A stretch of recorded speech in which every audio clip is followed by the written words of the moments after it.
skirt chaser. Had an eye for the, ladies.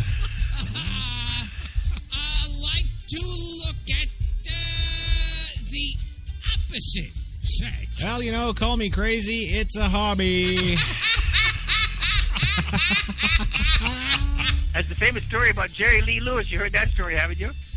Sitting behind his desk at Paramount, talking with big executives and TV people, and all of a sudden the chick pops up underneath, wipes off her mouth, and walks out the door, and Jerry doesn't have an eye. Oh, yeah. Well, you know, that was Jerry, not me. That was a mistake on my part. I know. Welcome back to the big show today, of course. HTLA Radio 1, New York's best talk, bringing it to you. The Monday Mocha, coffee and cigarettes for this 22nd of June, 2015. 88 degrees, Central Park, sunny skies, and exposed thighs. Yes. Yeah, I think after this, I'll get my little Peepin' Tom raincoat on. Yes. Head out to the park for some fun and games, yeah. And I think there were complaints about it. Oh, yeah. Where I think, like, they were saying, like, they were going to censor it or stop in Britain, saying this is against the laws of nature. Well, yeah. Yeah. But that's okay, because, you know, I'm not doing it in Britain. Oh, no, you mean the show. Yes. Right. Ooh, hey, that's an interesting question with that new Universal Radio thing. Yes. Yeah, if they're in Britain and they got our show on there, that could be all kinds of wrong. It's about fucking time. Move on. Yeah. All right. Welcome back to the Monday Mocha, of course, your one-stop shop for kicking off all your week needs. That's it. That's what we do here. Same thing. Well, kind of same thing as what? You don't even know. Yes. Oh, man. I'm in bed. I love to dance the tango.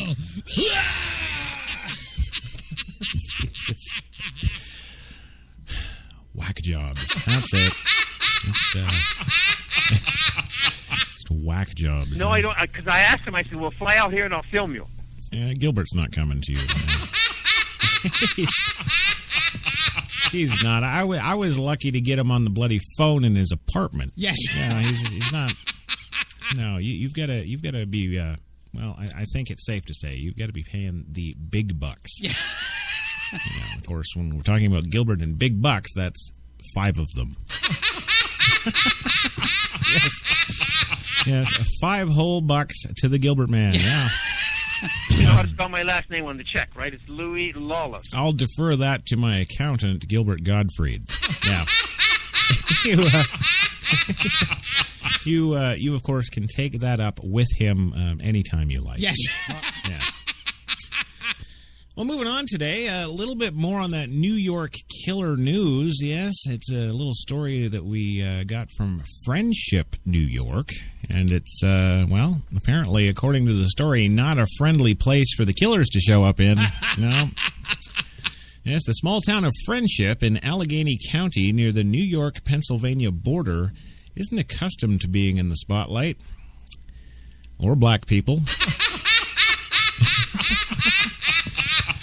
No, but on Saturday and Sunday, it was the focus of an intensive manhunt led by state police and officers from the State Department of Corrections and Community Supervision. Roads in and out of town were blocked with officers stopping each vehicle for a search as they sought escaped convicts David Sweat and Richard Matt. A tip relayed to the police at about 1 p.m. Eastern on Saturday that the men were possibly seen walking near railroad tracks on Maple Grove Road. Sparked a massive deployment of police and resources to this small rural community with a population of 2,000. On Sunday afternoon, blue Department of Corrections and Community Supervision transport vans lined rural side roads where houses and were few and far between. Officers in teams of 3 or 4 knocked on doors, checking out buildings, and shimmied into drainage culverts as other officers stood outside, shotguns at the ready. Jason Gage, who grew up in Friendship but now lives in Pennsylvania, was shocked that the convicts may have been spotted there.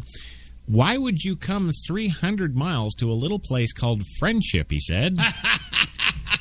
It's crazy, really crazy. It's hard to know what to say, but hey, at least there's no black people here. Well, on Maple Grove Road, hilly and wooded with only a handful of houses, strangers stick out. That's why a pair of unknown men trekking along the nearby railroad tracks was sure to draw attention, said residents. When you live up here, you notice everything that pops up, says Misty Toutman. Let's see, isn't that a great American name? Yes. Misty Toutman, sipping coffee. See, she's a coffee drinker, too. Sipping coffee on her porch Sunday morning, listening to Coffee and Cigarettes. If someone comes along you don't know, she says, you notice it, especially if they're black. Well, with a 12-gauge shotgun slung over his shoulder as he checked on the horses in the paddock and walked his property, her husband, Frank Toutman, said that he and neighbors are being extra vigilant as the manhunt continues for the convicts who escaped from Clinton Correctional Facility in Danmora, New York. If you don't want someone walking out of the woods and up on your family, Toutman said, we're not going to let this stop our Father's Day barbecue. We'll just blow their heads off.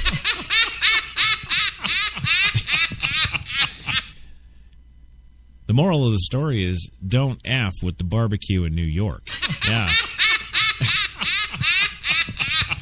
Well, at TC's Diner in Friendship, residents swap stories of having their homes and properties searched over plates of Father's Day lunch. Some expressed skepticism, about the tip. Others said they were surprised by the overwhelming police presence.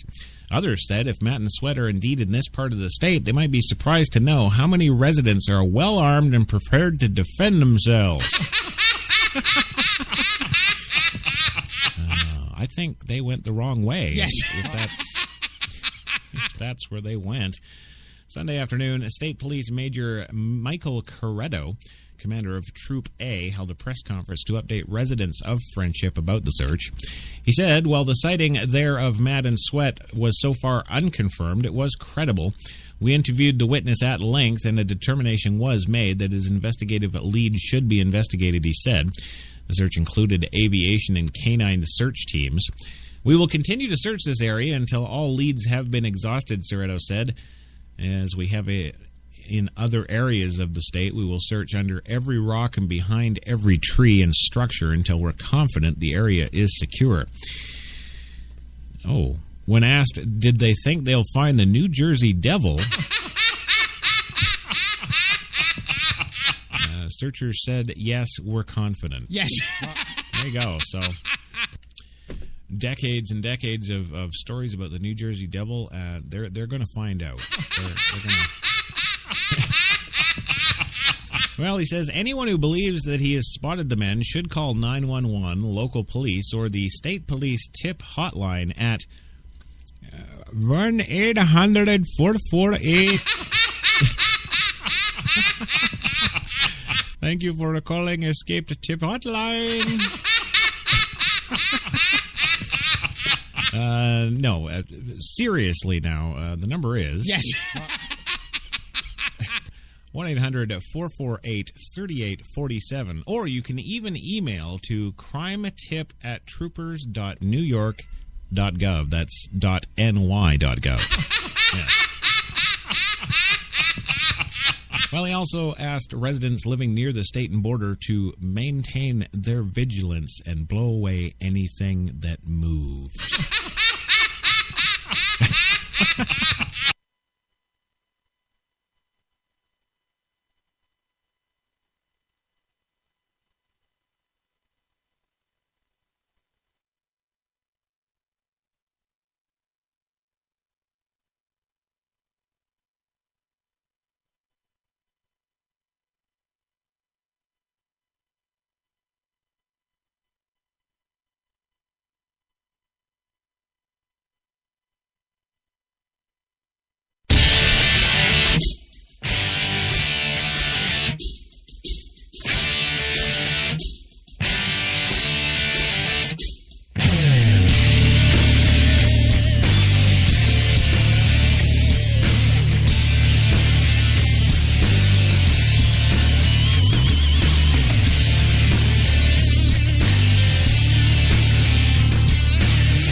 You got it locked into New York's best talk, HTLA Radio 1, New York.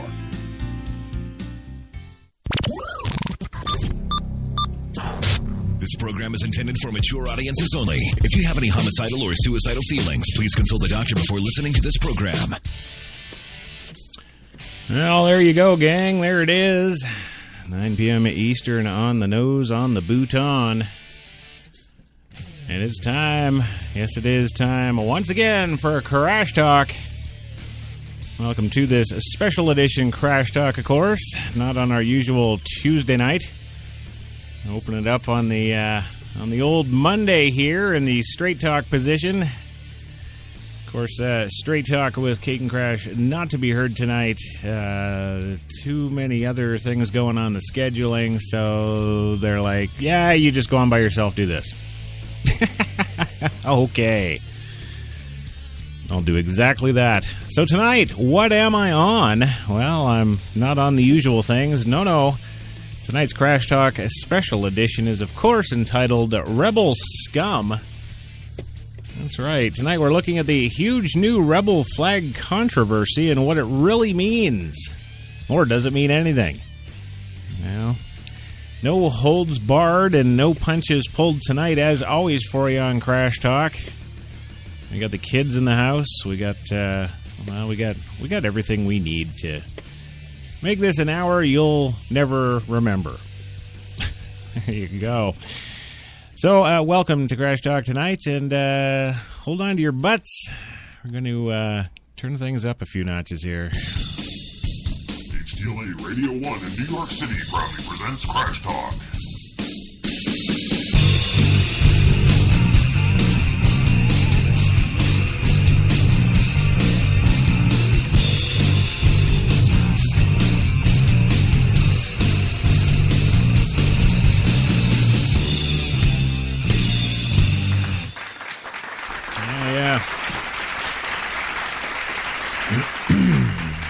Here we go tonight. Welcome to another fine edition of Crash Talk tonight. Of course, your Chris Crash Jesus Taylor in the studio too with you tonight for Crash Talk and the big show as aforementioned tonight. Well, it's that rebel flag controversy. Yes, where the hell did this come from? Well, it's a good question. Of course, where it came from, most of you are aware, last Wednesday, a rather idiotic-looking man, well, boy, I would say, 21-year-old boy, he drove to Charleston to carry out a deadly attack against some church members in a misguided desire, apparently, specifically, to start a race war. Yeah, that's the official take in the mainstream media pretty much since this began, and that being last Wednesday. Now, here we are several days later, and, the whole damn thing, you know, they've got him. They captured him 250 miles away or something the next day, about 16 hours later, and he's in custody, and he's got the Dumb and Dumber haircut and all of that good stuff. And there's 9 church-going black people dead because of what he did. And it doesn't really matter, gang, whether he reloaded twice or reloaded 5 times, as are some witness accounts, reloading his lovely weapon 5 times to kill 9 black people in a church. Now, that's the facts of the actual case, and of course, there will be an ensuing trial and all that good stuff, and they're already coming out of the woodwork. Oh yeah, we're gonna seek the death penalty. This is outrageous. This is all race wars. There's nothing race. Black lives matter. They matter. Well, it's more of that. What it is it's just more of that, exactly that, Black Lives Matter. And it's being shoved down your throats. And then, of course, you've got all your anti-gun folk out there now. They're all fired up and going for their cause. And all the black folk are fired up and going for their cause. And all the white people are fired up and going for their cause. And it's just like the whole thing. Nobody cares about the 9 people dead. Nobody. They're all more concerned about their cause and furthering their own agendas. Well, of course, like Ferguson, under the guise of, mourning the loss of the dead people. Well, I don't think too many of those black folks that were setting up shop in eBay, selling the shoes they stole from the shoe stores they ripped off during those. Well, they weren't protests, they were riots, let's be fair. I don't think that those particular folks were really feeling too bad for the loss of that life there, were they? Let's be fair. Baltimore, well, that was another excuse, wasn't it? And now here we are today with this mess. And is it just a black and white agenda furthering issue? No, it's not. No, there's all kinds, every which way you can think of, people that are rising up and taking whatever their agenda is to the next level, utilizing this as the lever point. I can see this clear as a bell. Question is, what's wrong with the rest of the public out there? Number one, why do people allow themselves to be manipulated by media? My point is if Black Lives Matter, if white lives matter, if we're going to continue to be ridiculous and separate our own country into all these different separate things and continue this individualistic ideology, how the hell can we ever unite as a country? Put that out there. How do you unite as a country? You can't. And we're not. So that's kind of what it's about tonight. Also what it's about tonight is that whole Confederate flag dealio, the whole Confederate movement, which is now, in the last 16, 18 hours of this whole thing, now this is the latest cause sticking itself to the loss of those 9 people. And what do you mean? What do you mean? What's it got to do with the Confederate flag, you're asking? Well, the pictures of the perpetrator himself on his Facebook page, he was wearing a Confederate flag. No, he wasn't. He was holding one up, posing for a picture. Stitched, however, on the man's vest, and I use the word man loosely, was, of course, white supremacist patches from 2 different areas in Africa. One specifically South Africa, the other in North Africa. Both countries, were once ruled by the great white evil. And, nobody seems to be raising the roof about those flags in anything I have seen or heard to date. There is an awful big movement about the Confederate flag, isn't there? Yeah. Yes, there is. In fact, headlines tonight, Dylan Roof visited South Carolina Confederate Museum. Well, number one, how the hell would they know that? You and me. Let's take you and me as fine examples.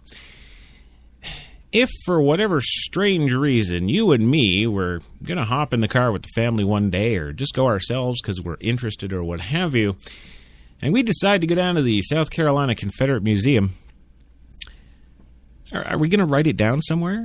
Are we going to email memos about it in our schedules?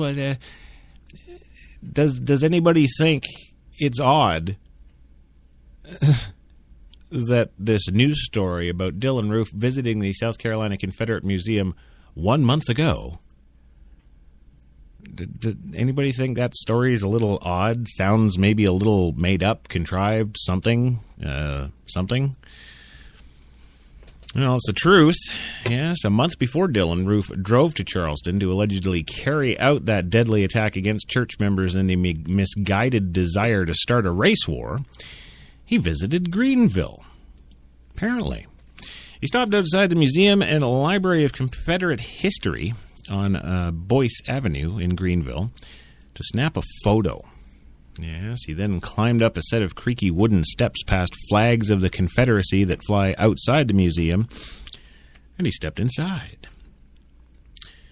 Well, he apparently signed the guest register May 10th, noting that he was from Columbia. From his entry, it appears that he came alone. Inside, he would have seen an extensive collection of Civil War-era firearms. Displays show documents from the time as well. Framed photos show all 48 Confederate generals from South Carolina. He could have purchased a replica of the Confederate flag from the gift shop. Museum director Mike Couch said that Roof's visit that day must have been unremarkable because he didn't remember him. Saturday, he saw a photo from a website registered under Roof's name showing Roof standing outside the museum. And he thought, hey, what a great way to make more money and get free press, he said. Well, no, he didn't say that. What he said was, what he did was reprehensible, Couch said. I mean, come on. He was a disturbed young man. I want you to remember that disturbed young man quotation there, too, because that's important. So, getting away from the free press that Mr. Couch is getting to his lovely museum from this whole story, he says that he was a disturbed young man. Well, just because Roof took a few pictures and carried a Confederate flag doesn't mean he holds any similarities to the Greenville Museum, Couch says, which is to present and preserve the history of what Couch calls the War for Southern Independence. The private museum has been unusually busy since the Charleston shootings, of course, Couch said. It's run by the Sons of Confederate Veterans, 16th Regiment in Greenville, a group of 25 to 30 volunteers that keep the museum open, he says. We're here to honor Confederate veterans, he says. Okay? They're here to honor Confederate veterans. That's what the museum's for. And when you think about it, well, it seems pretty straightforward, doesn't it? That's what they do with museums. That's what museums are really for. They're to commemorate things, to remember things, to look back at history on certain things or everything. Yes, the museum displays little pieces of those everythings, don't they? So it's no surprise that the South Carolina Confederate Museum is doing exceptional booming business as of late, especially with that entry that the psychopath was actually there. Isn't that something to be proud of? Well, now, going back to what I said earlier about you and me picking up and going to this place, if we signed the guest register, sure. And it would take some pretty huge thing to happen for anybody to dig our name out of there. But wait, ask yourself a question. Who would think to look? Okay, this guy at the museum says openly that he doesn't remember him. But, well, all this publicity and media about this thing made him look. Why would it make you look? It's a bunch of black people slain in a church by a white guy. That's it. You know, he's not wearing a Confederate Museum T-shirt in any photo before or after being caught. Not when he was doing it. Right, so we're supposed to believe that this guy who curates the museum saw the story and then just decided, well, he must have come here first. I'm going to check my register out to a month ago. See, that's where the reality kind of fails to check. That's where it kind of, no. No, I'm sorry. I mean, that would make about as much sense as, every hotel in the country. We'll check the guest register. Maybe he stayed here and we can get some free press. Do you see what I mean? It kind of doesn't work. All right, so it doesn't work. It doesn't work. What the hell are you up in arms about, Crash? Well, I'll tell you.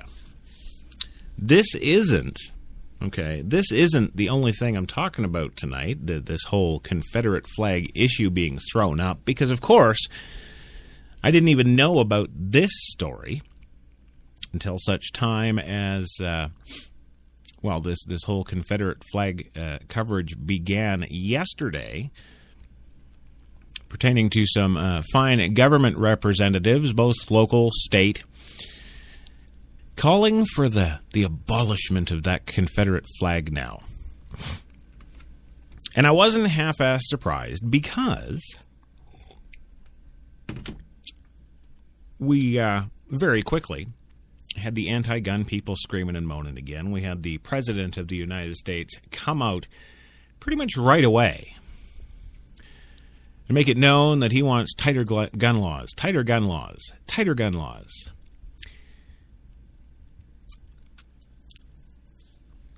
If somebody is going to take their gun, registered or not, legally obtained or not, if they're going to take their gun and go get into their little 4-door Hyundai and drive down to that church and walk in completely loaded for bear, and sit down, hang out with those people for over an hour, enjoying the prayer meeting, and then stand up and kill 9 of them, why, Mr. President, do you think that tougher gun laws are going to change anything? Last time I checked, it was illegal to go into a church, sit there in prayer group for an hour, stand up, and blow 9 people away. He didn't stand up and go, oh, well, this has been lovely, but I hate black people. I'm going to leave now because if I stay, I'm going to kill you all because that would be illegal. No, he did not. He absolutely did not. Didn't happen. And not in any reality would it ever happen. It just wouldn't. I don't know why these anti-gun people seem to think that the problem with gun violence in this country has anything to do with law-abiding gun owners.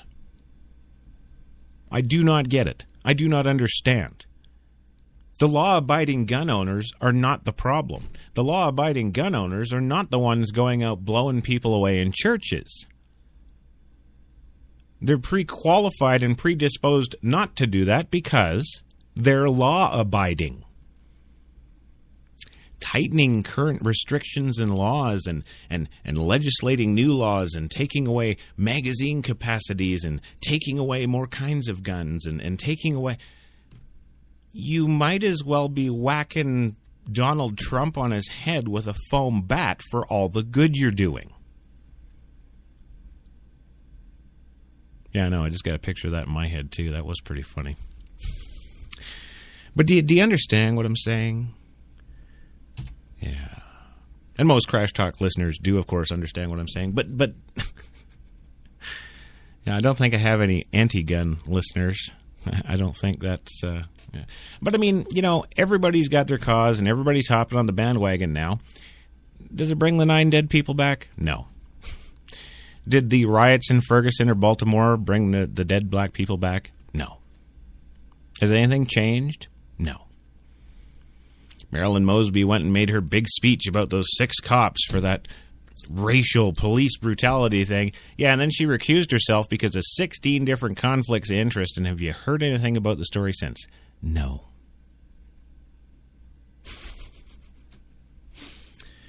But man, for that week there, that was all the rage. That was top headlines nationwide and in a lot of cases worldwide.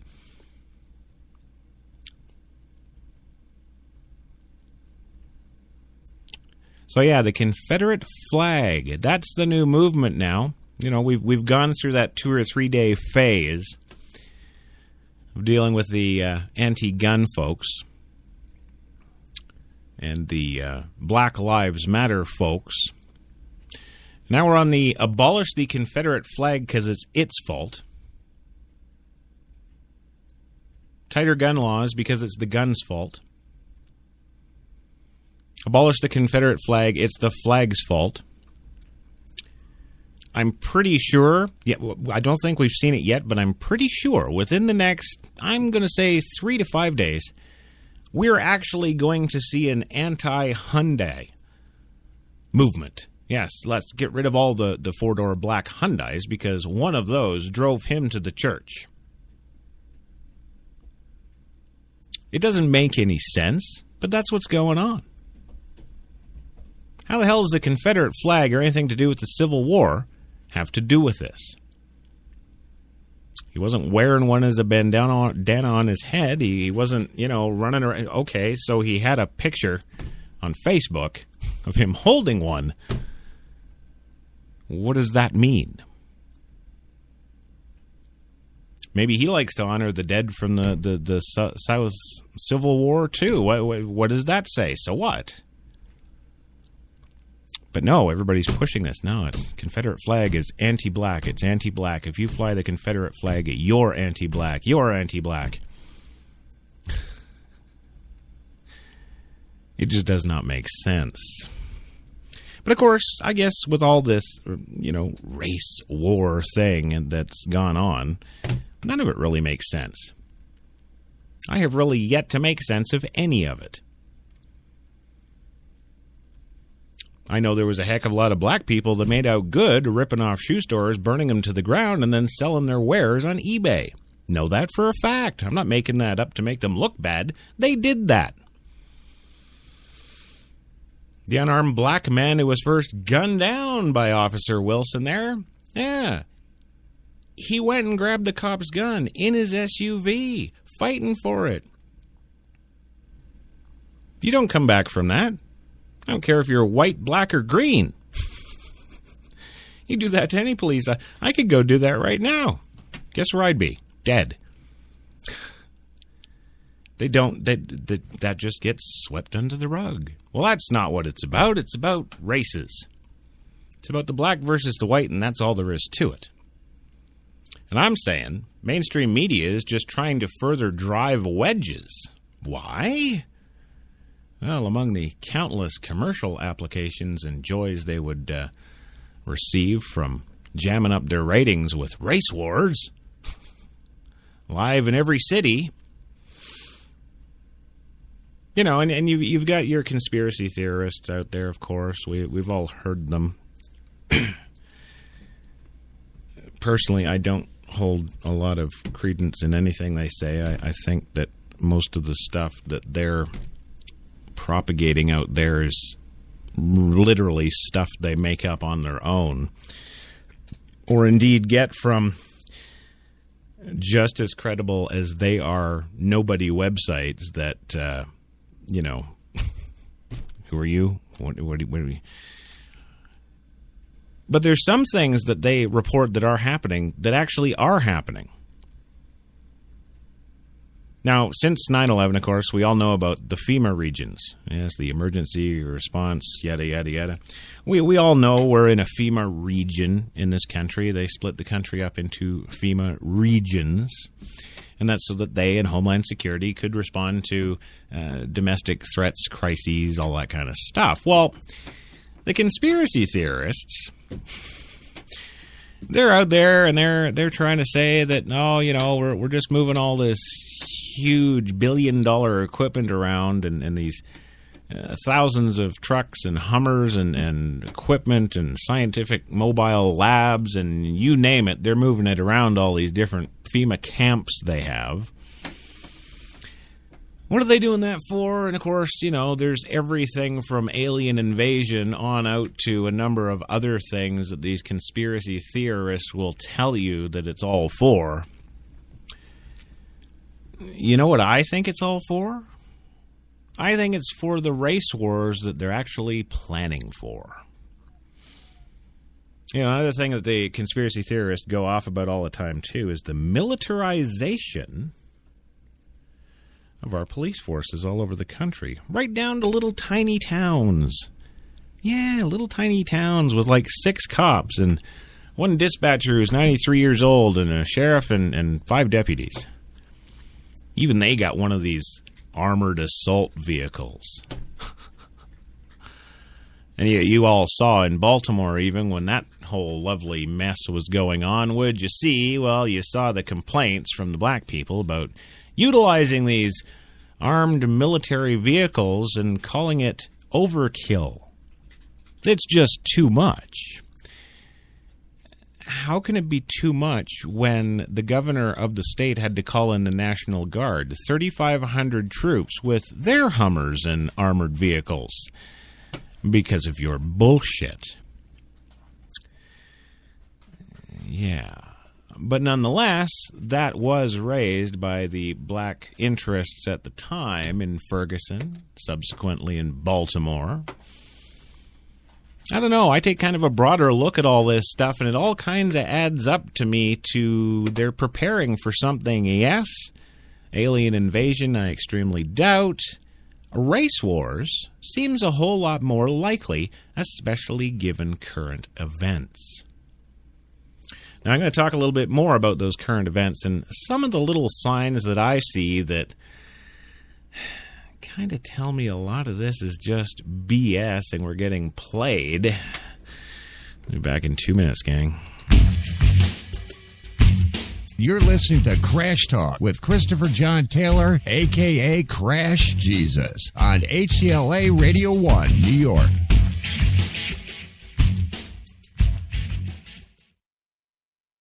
Automatic freshness, softness, and static control has never been easier with the Bounce Dryer Bar.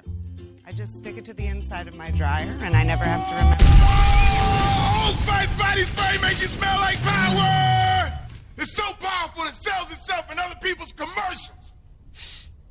You smell like outdoor freshness. You smell like power. Yeah, I do.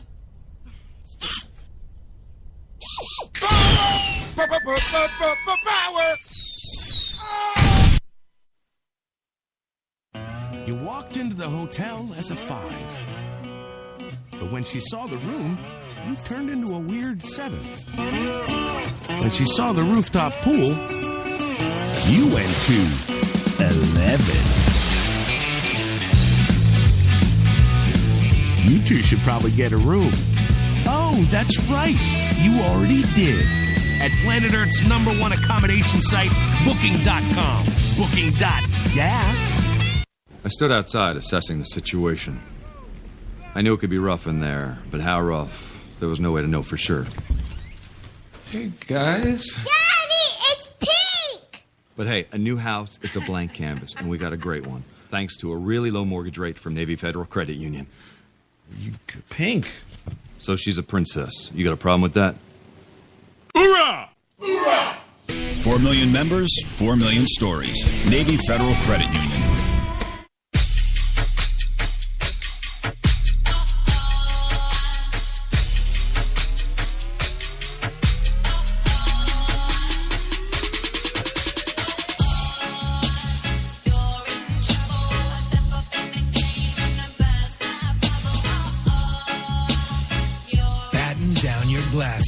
White Rum has a new captain. Introducing the all-new Captain Morgan White Rum. 5 times distilled for a smoother taste. Hi, I'm Mike, founder of DollarShaveClub.com. What is DollarShaveClub.com? Well, for $1 a month, we send high-quality razors right to your door. Yeah, $1. Are the blades any good? No. Our blades are f***ing great. Each razor has stainless steel blades, an aloe vera lubricating strip, and a pivot head. It's so gentle a toddler could use it. And do you like spending $20 a month on brand name razors? 19 go to Roger Federer. I'm good at tennis. And do you think your razor needs a vibrating handle, a flashlight, a back scratcher, and 10 blades? Your handsome-ass grandfather had 1 blade and polio. Looking good, Pop-Up! Stop paying for shave tech you don't need. And stop forgetting to buy your blades every month. Alejandro and I are going to ship them right to you.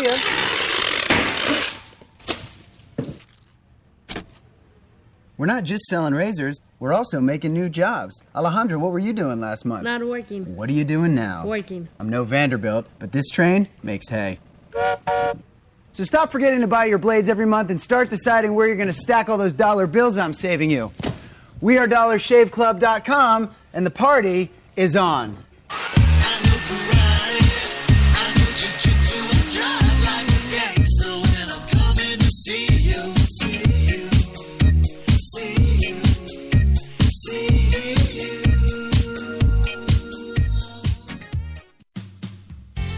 You got it locked into New York's best talk, HTLA Radio 1, New York.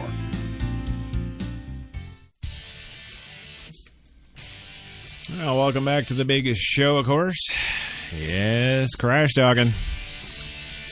Yeah. Of course, we're talking Rebel Scum tonight. What about that Rebel Scum? Yeah, what about that? Well, you know, I guess in recent times, more modern history, if you will, the Confederate flag, I guess, has been used in more of a, you know, what's fair, what's nice to say. Oh, screw nice. Rednecks. Yeah, slack-jawed rednecks out there. Yeah, most of those southern whites, yeah. They use that Confederate flag, I guess, as a symbol of white pride. It's never been used as a symbol of black hate. Well, until recently. Yes, of course. Today, the big news was right down in front of City Hall there. Yeah, the Confederate flag was defaced. Spray painted over it with red paint. Hashtag Black Lives Matter. Right? Also, hashtag racism, and I made the joke earlier today on our Coffee and Cigarettes Daily show, of course, that black people, you can't actually click the paint. You don't need a hashtag for that. But what the hell am I, right? Yeah, so it's the inbred slack-jaw white rednecks that's using the Confederate flag in a way that's offending the black folk. That's right. And I guess I can sort of see. I guess. Well, no, not really. I can't really see it. But I guess, you know, if you go back to the Civil War was more than just fighting to free slaves. There was a number of other issues politically and culturally at odds, specifically, that culminated in that war taking place. Everybody forgets that, though, or even worse, we're never taught that in the first place. The Civil War wasn't really specifically all about freeing slaves. In fact, truth be told, if you do your research and look at some history, there were a good number of slaves that did not want to be released from their charges, from their plantations, indeed from their owners. Another interesting fact, too, if you go back and look at history, before we were using blacks in America for slaves, there was several decades there, about 100 years before, where they were using Irish children.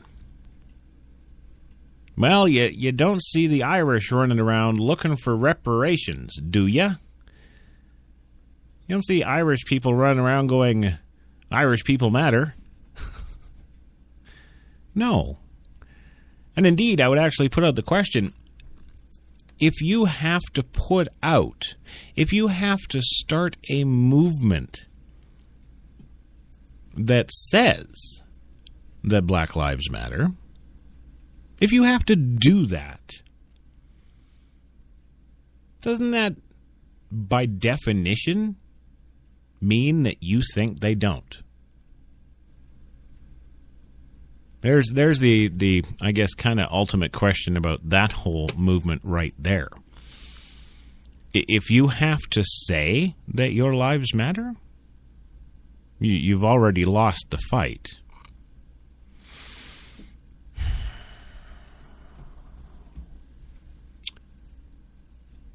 Is there white people in America who hate black people? Yes. Is there black people in America who hate white people? Absolutely. Is it the majority? No.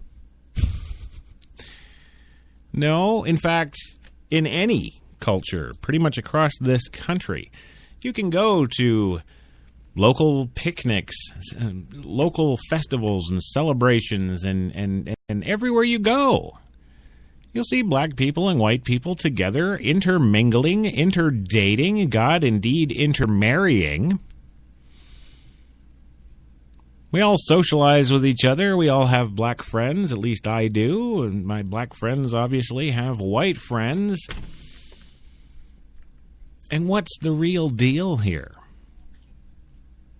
Now, even the majority of my black friends are actually perplexed and kind of confused about this whole thing. Because some of these things that happen are not their experience. Is that because they're, better educated than the rest? Could be. Could be. But several that I know have gone to just regular public schools, no special private school or no special super universities. City College works for a lot of them. I don't think, in reality, the attitudes are what the media portrays really at all. And I think that the media uses every chance and opportunity they can to get video footage of black people at odds with white people, and vice versa. They use that to their extreme benefit. It's always a fight for ratings with them, always has been, even in the good old days of just ABC, NBC, and CBS. Yes, the original three. But that's really what it's about. Ratings. So our influences, our thoughts, our feelings are being controlled by the advertising dollar. And that's not a conspiracy theory, that's just fact. Well, moving on to the actual big movement now to get rid of the Confederate flag. Even the president spoke out on this today and says it needs to be taken down permanently and put in a museum. To which I responded, so does the president. But that's just me. Well, for a half-century, anger over South Carolina's Confederate battle flag has flared up like a lingering fever, apparently, although folks I talked to down there didn't know there was any problem till now. Now state leaders want to put it in permanent remission. The bipartisan call to remove the flag from the state's House grounds won't end the dispute over the stars and bars. They will still fly on many a home and vehicle in the Palmetto State, but it may well end the flag's potency as a political issue. End its potency as a political issue. Geez, really? Until about 2-3 days ago, nobody knew it was a political issue. Well, Governor Nikki Haley says we have changed through the times in announcing the plan to move the flag to a museum. Since the flag dispute began more than 50 years ago, apparently, two forces have ever so slowly pushed state leaders towards today's announcement. Threats of economic boycotts and growing importance of the state's quadrennial presidential primary. Well, finally, in the wake of the shooting deaths of those 9 African Americans in a church in Charleston, the pressure apparently became just too great to sustain the state sanction for what many see as a symbol of slavery and Southern resistance. Slavery was what, 200 freaking years ago? It's over now. Yes, of course, the HTLA kids are here, earning their $20.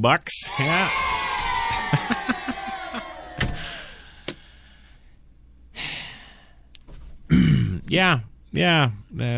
Oh, yes, it's definitely a symbol of slavery. It was never a symbol of slavery, even 200 years ago. By the way, just so you know. Misconceptions. Yes, that's what we got, gang. We don't have facts. We don't have news. We don't have stories. Well, I guess we do have stories, but they're thoughtfully written by very, very talented authors, I would have to say. Yeah.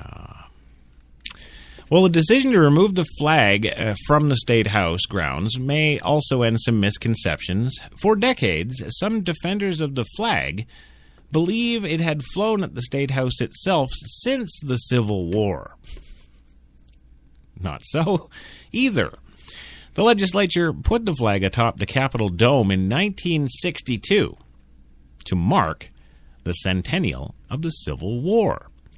All right, work with me, kids. That means the Civil War ended in 1862.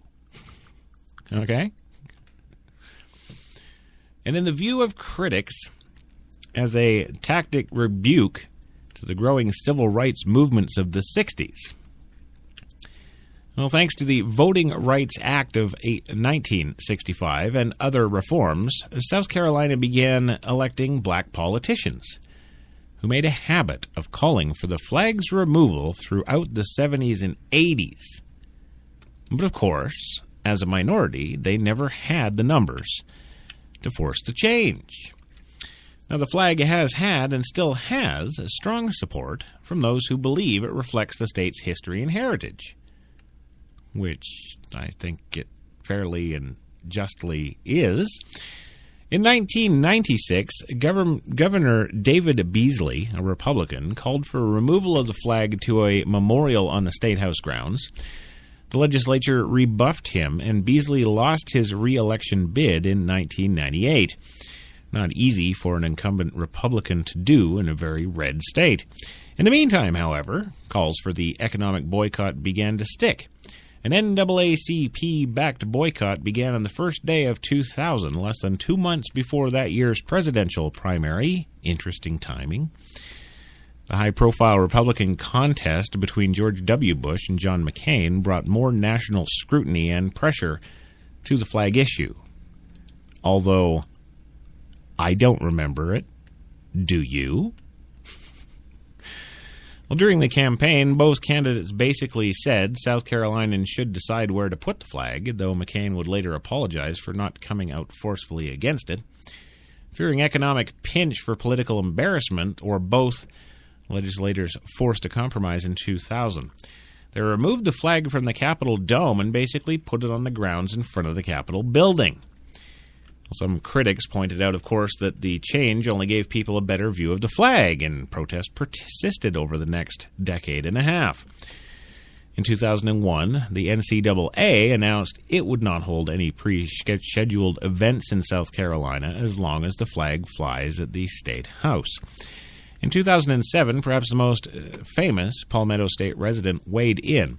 University of South Carolina football coach Steve Spurrier, who was seldom at a loss for words, reacted angrily when ESPN camera caught a Gamecock fan flying a Confederate flag during a pregame show. Quote, "If any were ever to ask me about that damn Confederate flag, I would say we need to get rid of it," Spurrier said. The flag issued surfaced again, of course, during the Republican primaries of 2008 and 2012. Raising numbers of South Carolina leaders seemed increasingly uncomfortable with what looked like the state's sanctioning of the Confederate flag. In recent months, it seemed that it would take only one more push to remove the flag from the State House grounds entirely. And of course, the push came with the blood of innocents, 9 worshipers in an African-American church in Charleston on a Wednesday night. Quote, "After the tragic hate-filled shooting in Charleston, It's only appropriate that we deal once and for all with the issue of the flag, end quote, says Senator Lindsey Graham, Republican of South Carolina, himself a presidential candidate in 2016. Most other Republican candidates, no doubt relieved at the removal of such a sensitive issue, are expected to fall in line, said former Texas Governor Rick Perry.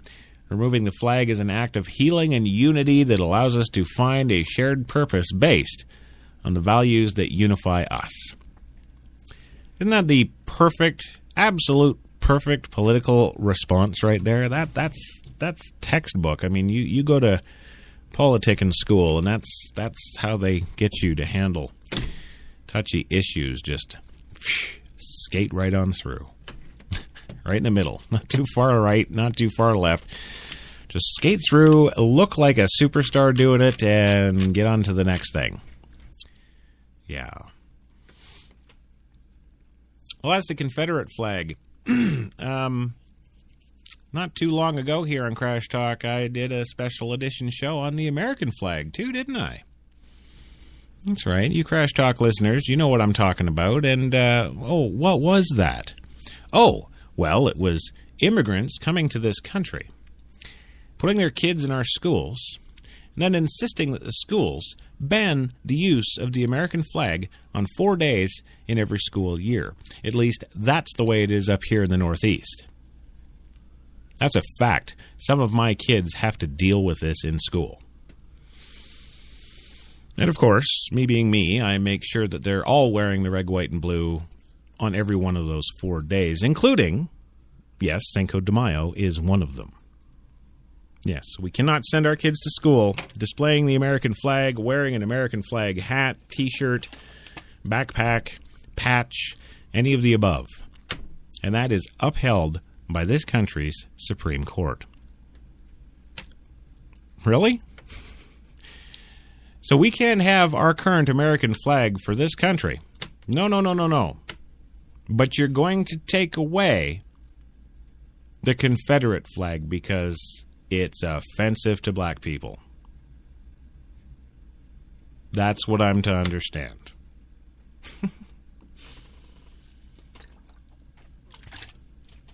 Okay. Does anybody see a problem with this? I see a problem with this. Land of the free? That's a joke.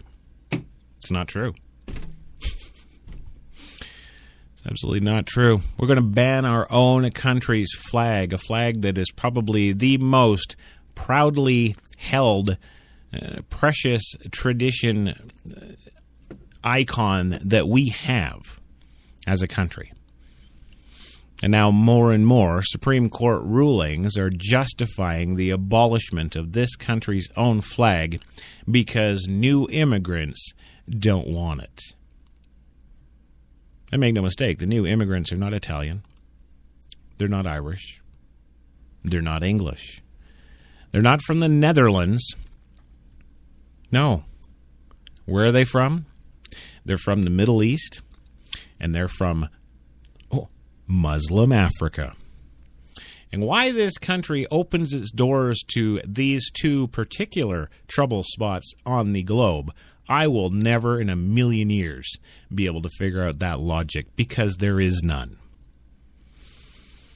Although it will help foster more fear, it will help keep things like, Homeland Security, which we don't really want or need and did not solve what they were put in place to solve, even to date, a decade and a half later. But that gets into a whole other mess, and we're talking about the Confederate flag tonight. But I think, and I hope, that my discussion tonight has taken you through some of the facts, made you look at some maybe new angles, and indeed, maybe change your perspective, unless you already had the same perspective and questions that I've posed in this show tonight. Yeah. So that's it. Where's it go from here? I don't know. But does nobody else? Here's a couple other points I want to bring up on this issue before I kick it in the testicles and throw it away. Is there nobody out there who looks at this quote-unquote suspect who did this? Is there nobody out there except for me who looks at this person, looks at the haircut, looks at the physical stature, looks at the way he carries himself and walks and talks, looks at the absolutely undisputable, uncanny similarity between him and Jim Carrey's character in the movie Dumb and Dumber, and we're supposed to take this guy as somebody who was not only capable of executing this, but did it, killed 9 people, wasn't gunned down after that. No, he killed them all and then left. He was picked up 250 miles away 16 hours later. Nobody stopped this little guy.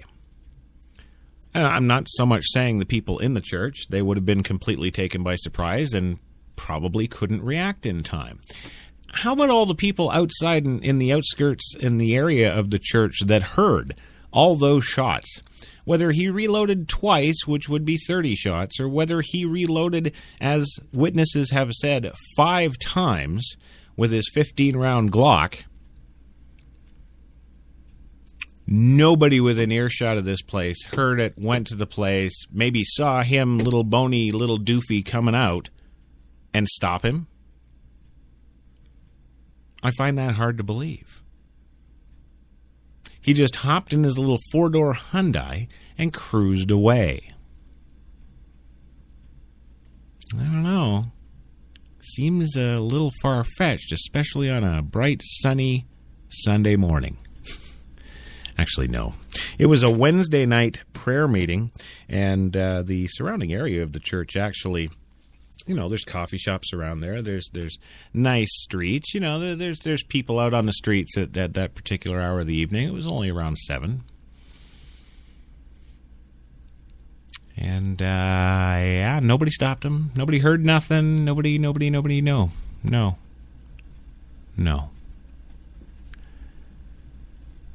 I don't know. But to sit there, to look at this kid and look at what he apparently did and look at the history and the family upbringing and looking at all that good stuff, looking now the manifesto has apparently appeared. Yes. Oh, yes, they're talking about this now in recent hours. Yes, apparently he had a manifesto. This doofus doesn't look like he could write his name on a withdrawal slip at a bank. If you hear him talk, yeah, you'd probably agree with me. Not the sharpest tool in the shed, gang. But apparently he's eloquently crafted a manifesto. Yes, you remember those manifestos from all these psychotics, don't you? Yes, all these mass killers. They've got to have a manifesto so it makes them appear more heinous, more scary. And going back to the anti-gun folks for just a minute, too. The anti-gun folks would have you believe that, it's the gun's fault. We need to tighten up those gun laws, because we all know that going out and murdering people, well, that's not against the law, right?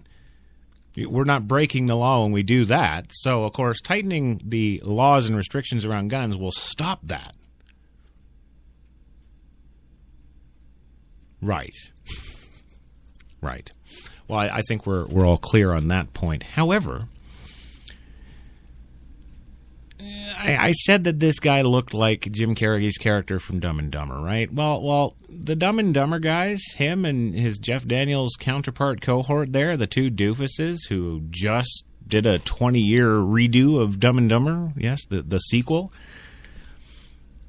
Do you think it's safe to say? Do you think it's safe to say that those two characters in that film fairly represent some people with some mental capacity, diminished mental capacity issues? Yeah, I think that's fairly safe to say, too. Do we ever hear mental illness brought up in any of this? No. Why? Well, because then it's not telling stories anymore. They'd have to get serious and factual. They'd have to back it up with psychologists and psychiatrists going, yes, that's exactly right. But why would they do that when it's so much easier in mainstream media to just keep going on with the glorified, the sensational? Well, it's the Confederate flag's fault. Oh, it's Black Lives Matter. And, oh, we've got to get rid of tighter gun laws. And, well, I submit to you folks, I submit it was that Hyundai.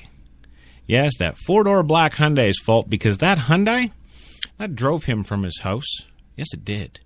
It drove him and the gun right up to that church. And after all the killing was done, it was right there waiting for him to drive him away. 16 hours later, 250 miles away. It's the Hyundai's fault. Same thing. Nothing new. Right? Oh, but now you're saying, oh, you're whacked. You're out of your mind. It's not the Hyundai's fault. Well, guess what? It's not the gun's fault. It's not the flag's fault.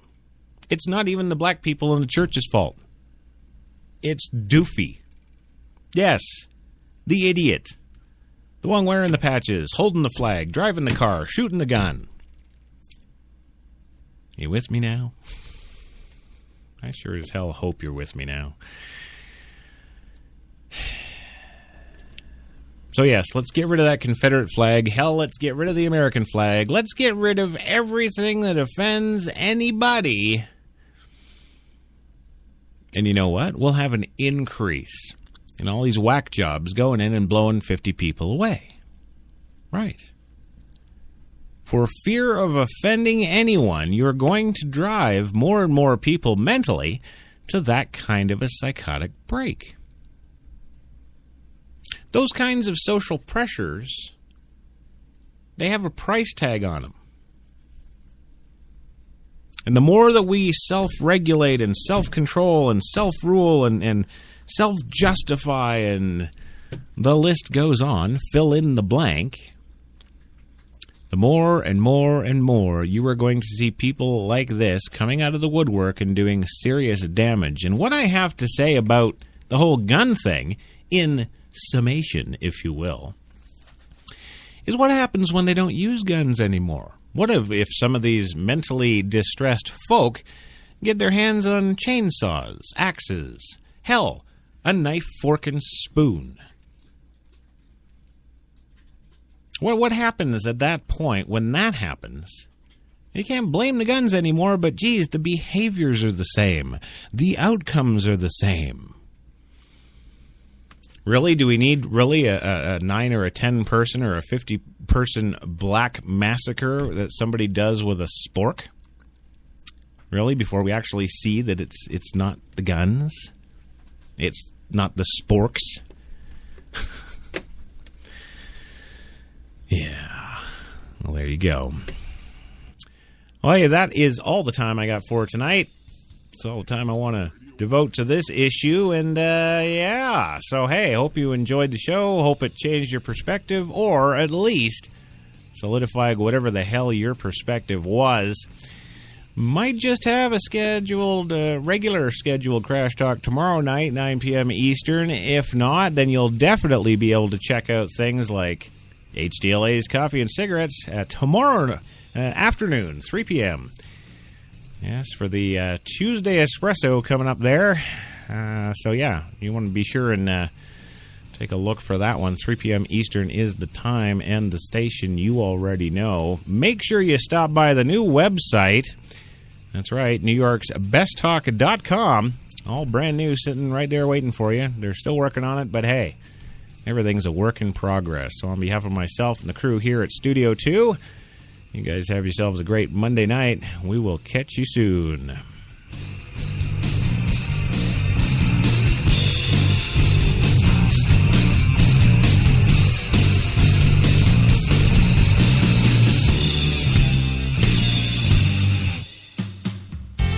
You got it locked into New York's Best Talk, HTLA Radio 1, New York.